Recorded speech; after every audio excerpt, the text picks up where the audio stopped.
Hello everyone and welcome to Split Second. Today we bring you our Season 2 last video, where we show you some interesting statistics from this year. We recorded 48 videos this season, some of them had 2 or 3 matches, making a total of 69 matches. When we record, we try to diversify the decks and strategies, but always trying to keep the power at the highest possible level. With that diversity, we play a lot of color combinations. Want to know if your favorite color is played a lot? Then let's check our color combinations.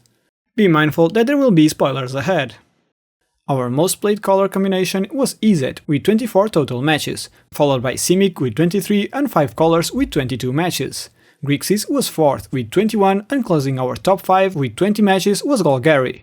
Some of our personal favorite decks are in these color combinations. That brings a bias to the deck selection. What about you? Is your favorite color combination on our top 5? And down the line we have our bottom 5. In dead last with 0 matches we have Azorius. All those matches and no one picked up a Lavinia or Grand Arbiter this season. Callahan, we're waiting for you. The next least played decks are Orzhov, Gruul, Bant and No Blue, with only 1 match to their name. Perhaps next year we'll have new toys to play more of these decks. Next, let's check out which combination had more victories. With 7 matches won, Golgari had the most wins. After that, Mardu has 6, and with 5 victories each, we have a trio made of Simic, Sultai and 5 color. At the end of the table, we have some combinations that didn't get a single win, like Bant and No Red. But more important than the number of total wins is the win rate. A deck that is played a lot might have lots of wins, but a low win rate. With a 100% win rate, we have No Blue and No Black. But we did exclude combinations such as these that only had 2 matches or less, so that a lucky win is removed as an outlier. With that in mind, with a 3-way tie at the top, with a win rate of 50% is Mono Black, Mardu and No Green. These 3 combinations won half of the matches they were in. Finishing our top 5 is Jeskai with 42.9% and Boros with 40%. We also excluded last week's Christmas special episode, don't worry. Our 3 most played combinations only appear further down the table, with Simic with 21.7% and 5 color with 22.7%. EZ only had a 12.5% win rate, despite being the most played deck with only 3 wins in 24 matches. Ouch. And speaking of winning games, wins. In 57 of our matches we had combo wins, and in 9 we had the good old combat wins.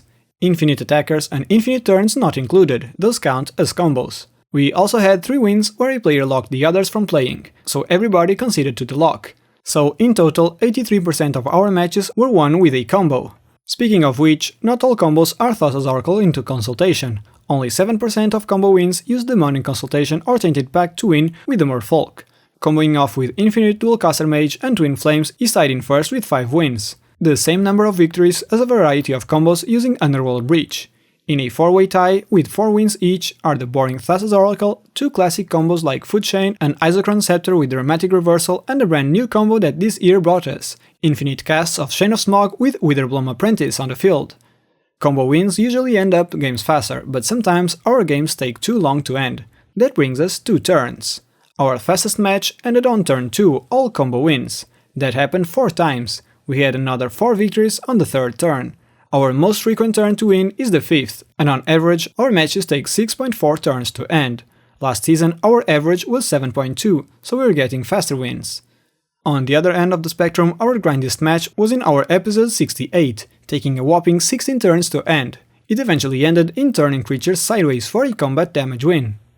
Turn order. Do you think that being first to play is better? Do you hate it when you're the last in the table? But in the end of the day, does it all matter? We try to find out by comparing the place in turn order that each winner had.